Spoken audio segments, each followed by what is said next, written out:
So I don't even know where to begin with you, Ray, and we have you for about 25 more minutes. I want to ask you about Dan Hooker, Jalen Turner, Bo Nickal. I want to ask you about Pantoja and Moreno. Let us start with Bo Nickal if we could. I know he doesn't need a nickname, but DC called him Blue Chip. I think, Blue Chip Bo Nickal. My goodness fucking gracious. 38 seconds. He turns the power on Val Woodburn, who is better than you think. I'll just say that. What else can be said about Bo Nickal? He can wrestle, and he put the hands on display for the world to see, Raymond. Yeah, no, listen, he did exactly what he had to do. A guy like that, last minute replacement, he got rid of him quickly. Like, again, that fight ends up going into the third round. You'd get a whole lot of criticism. He should have did this. He should have did that. So Bo Nickal right now he's batting 1,000. He's doing everything he's supposed to be doing the way he's supposed to be doing it. And I think he did it again. And I mean, right now they do have to up his competition. He's got a couple of fights under his belt. It's crazy how many fights this guy has, but Blue Chip is a perfect name for this guy. And I'd like to see him just bump the competition a little bit. I personally don't think he's going to have any problems, but the last minute replacement stuff and stuff like that, he's proven he's way beyond that at this point. Ken-Flo, what do you have for us on Bo Nickal? Well, apparently Bo can put you on your back with his fists as well, man. That does not bode well for everyone else in the division. I think what was most impressive for me watching the knockout, it's not just the power shots. That anybody can do that. Anyone can kind of swing for the fences and land them. What was most impressive was his composure and his vision in the pocket. He almost looked like a seasoned striker, and I'm like, this guy doesn't have the resume. He doesn't have the striking pedigree. He doesn't even have the MMA experience. And he's looking like this against another guy who is a striker. And granted, he's a lot smaller than him, but his ability to kind of just get out of range, and he's watching everything with his eyes. He's just moving out of the way of the fist, and he's coming right back with a counter shot.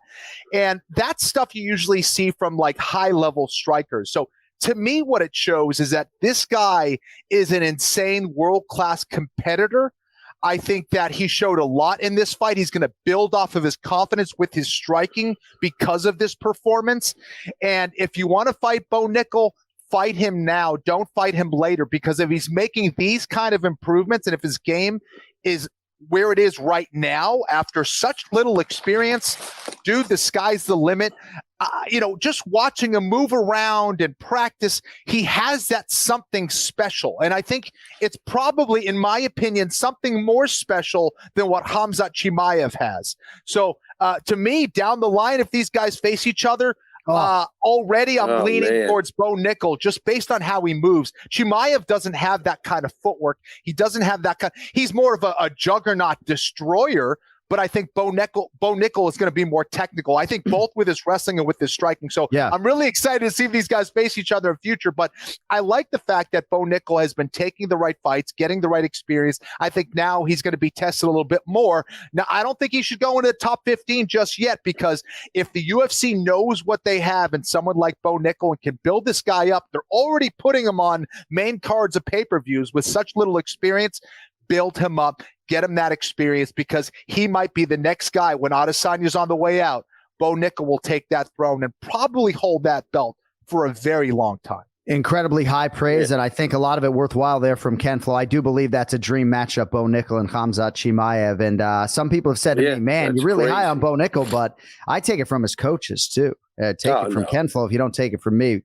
And somebody said in the announcing booth that his mother's a boxing trainer, which makes sense too. It looks like he's grown up boxing, or at least around it, because like Kenny said, the in and out footwork, the awareness, getting out of the way of punches, just enough to come back and land your punches. That's not something that you get overnight, man. You got to be in the gym a while for that. So the sky is the limit. But I would like they could bump him now. They have to bump him, because they'll bump him. But I agree with Kenny. Bump them to the top 25, not the top 15.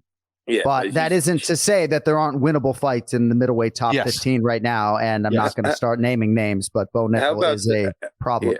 How about this? Bump him to where he's not a minus 1,000. Let's get him around plus a minus 500. Let's do that. You know, makes sense. Not a minus 1,000. Right, and he was 4 figures against Trayshawn Gore, who was the initial opponent. But congrats to Bo Nickal. What an absolute monster! And I think Kenny's sort of talking about just sort of this almost championship aura that you already see. Just the way he commands a training room, the way he wraps his fucking hands. I mean, it's just like.